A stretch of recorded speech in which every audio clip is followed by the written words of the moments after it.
Sebanyak 9 warga negara Indonesia, WNI, relawan Global Sumut Flotilla akhirnya tiba kembali di tanah air melalui Terminal 3 Bandara Soekarno-Hatta, Minggu, 24 Mei 2026, usai sempat ditahan tentara Israel saat misi kemanusiaan menuju Palestina.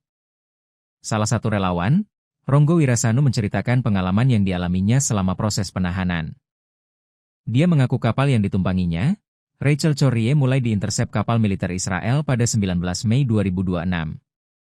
Ronggo mengatakan para relawan kemudian dipindahkan ke kapal militer dan ditahan semalam. Selama penahanan, ia mengaku mengalami tindakan kekerasan.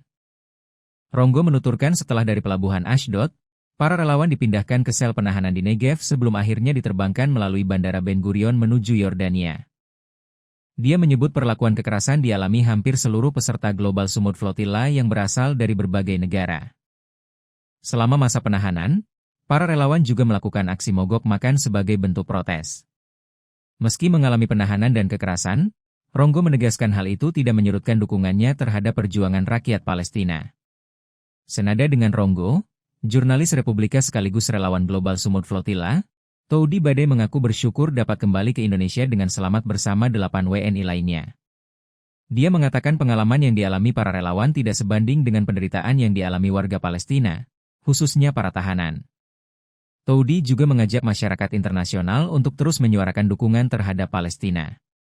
Dia menambahkan selama proses penahanan dirinya hanya dapat membawa pulang paspor, sementara barang lainnya tertinggal. Meski baru saja mengalami penahanan, Toudi memastikan isu Palestina akan tetap diperjuangkan dan disuarakan ke depan.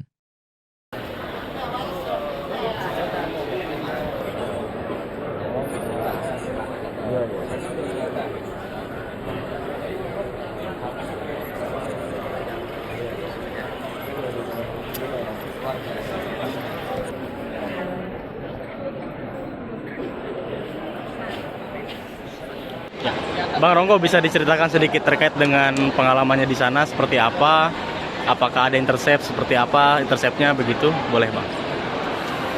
Ya, menurut kami, saya berada di kapal Zefiro, mulai di intercept itu tanggal 19. Ada kapal militer besar menghampiri kapal kami, lalu nggak lama ada 2 speedboat yang berposisi tentara Israel. Lalu kapal kami di intercept, dibajak, dirusak. Lalu kami pindah ke kapal militer, ditahan selama semalam di tahanan militer di kapal militer itu, dan kami mendapatkan pukulan, tendangan di kapal militer. Lalu kami dipindahkan lagi ke pelabuhan Ashdod untuk mengurus imigrasi, dan di sana pun sebelum masuk imigrasi kami mendapatkan pukulan kembali, tendangan, bahkan teman kami ada di setrum. Lalu setelah dari mengurus imigrasi dari Ashdod, kita lanjut ke sel yang berada di Negev. Lalu setelah dari Negev semalam, dari sana juga sama, kami ada yang tempat transitnya ada yang berupa kandang anjing seperti itu. Lalu setelah keesokan harinya kami diberangkatkan ke Bandara Eliyad untuk kemudian diterbangkan ke Artinya setelah ditangkap itu siksaan terus dirasakan, Bang? Penyiksaan, kekerasan terus dilakukan sama tentara Zionis itu terhadap semua peserta GSF sebanyak 400-an orang itu mendapatkan perlakuan yang sama, bahkan ada yang lebih parah. Bagaimana Bang mencoba bisa keluar dari lingkungan tersebut hingga akhirnya bisa kembali di Indonesia, Bang? Prosesnya seperti apa? Lingkungan gimana? Keluar dari sana, dari keadaan tersebut sehingga bisa kembali lagi ke Indonesia. Iya. Karena sebelum kami berangkat berlayar, kami melakukan training. Jadi di sana tuh ada dokumen-dokumen yang nggak boleh ditandatangan dan segala macam, itu untuk kita bisa bebas dari sana. Jadi kalau kita harus mengikuti prosedur itu, insya Allah kita bisa bebas dari sana. Dan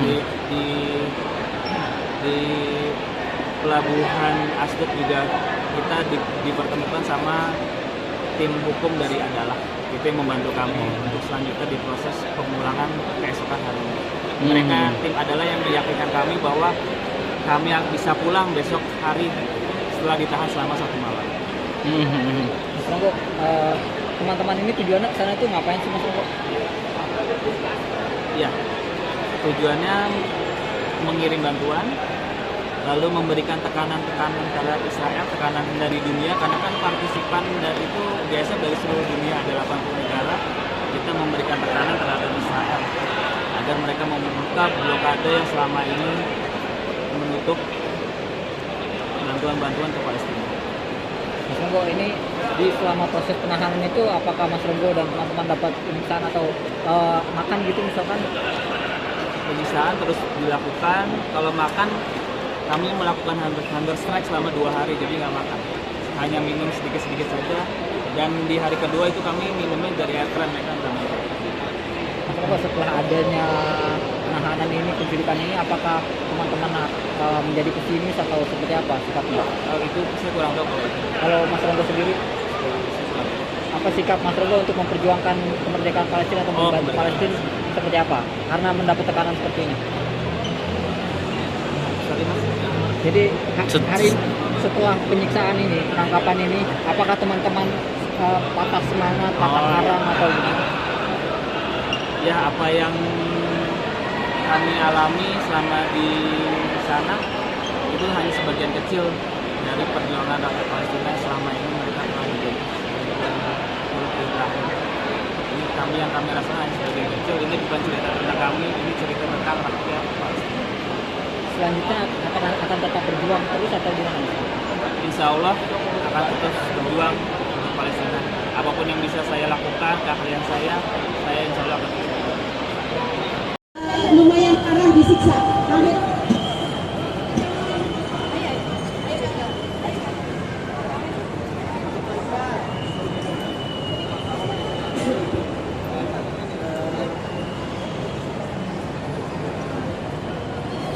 Iya, jadi selama teman-teman makasih sebelumnya. Jadi selama kita dibawa ke dalam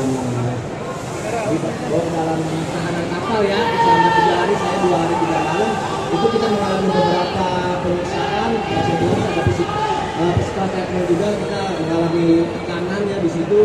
Dimana setiap mereka melakukan satu, mereka lempar kita granat kejut atau kejut keras juga.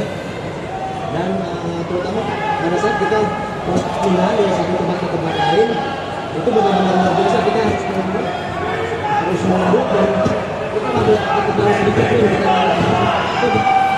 ditendang, ya seperti itu. Dan yang paling jadi mereka itu kayak menyiapkan bilik khusus ya, bilik khusus. Jadi ada bilik khusus eksekusi, bisa dibilang bilik eksekusi. Jadi setelah kita berada di dalam ada satu bilik khusus eksekusi di mana kita dipukuli, terus kita ditendang, bahkan karena saya jatuh, saya sempat diinjak juga, dan saya sempat kesukur juga beberapa kali. Begitu sih. Alhamdulillah senang, intinya kami dan 9 warga negara Indonesia sudah kembali ke Jakarta. Apa yang saya alami itu dan teman-teman alami, kekerasan, kekejian yang dilakukan oleh Zionis Israel itu tidak sebanding dengan apa yang dialami oleh tahanan 9.000 tahanan Palestina yang kebanyakan itu anak-anak, ibu-ibu, ibu hamil, dan bisa mendapatkan kekejian yang lebih parah daripada apa yang kita alami. Jadi saya harap semua masyarakat di dunia tetap dukung, tetap suarakan isu-isu Palestina, karena dengan begitu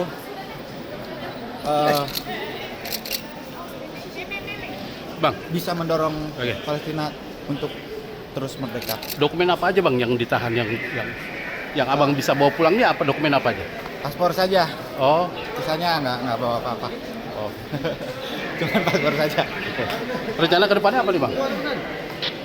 Ya kita lihat nanti, karena tetap bagaimanapun Ciki keluar bu.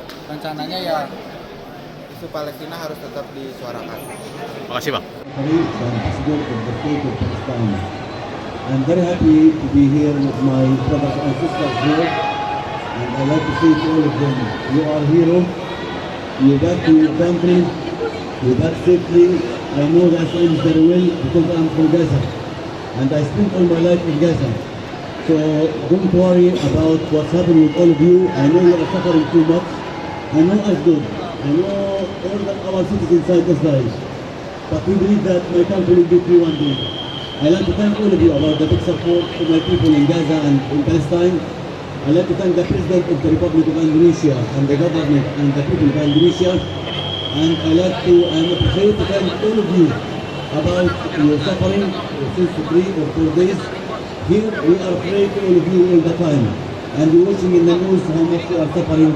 But as I said, we believe that one day, inshallah, Palestine it will be free. And all the Palestinian people will back to their lands. And all of you will visit the Al-Aqsa Mosque and pray in the Al-Aqsa Mosque, inshallah, soon. Bismillah Azza wa Jalla. Tidak ada selimut, tidak ada dalam kondisi basah dan baju basah. Ya, tapi semuanya ini insya Allah tidak menjadikan kami menjadi orang yang merasa paling berjasa. Hanya yang sangat kecil sekali yang kami lakukan untuk Palestina. Karena saudara kita yang di Palestina jauh lebih menderita dibanding kami. Kami ini hanya debu-debu yang bertebaran, yang tentu tidak patut untuk berbangga. Tidak patut untuk menjadi orang yang merasa penting, tapi mudah-mudahan ini bisa menggelorkan semangat membebaskan Palestina di seluruh dunia. Karena teman-teman kami semuanya berasal dari berbagai macam negara. Ada sebanyak 52 negara yang bergabung di situ, yang semuanya bergerak bukan karena agama, tapi karena rasa kemanusiaan. Ada dari Amerika, Perancis, dan semuanya disiksa dengan kondisi yang sama. Tidak ada pengecualian sedikit pun dari negara-negara manapun.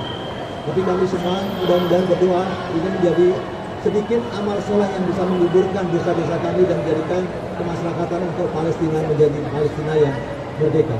Demikian mungkin dari kami. Terima kasih.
Jangan lupa subscribe ya.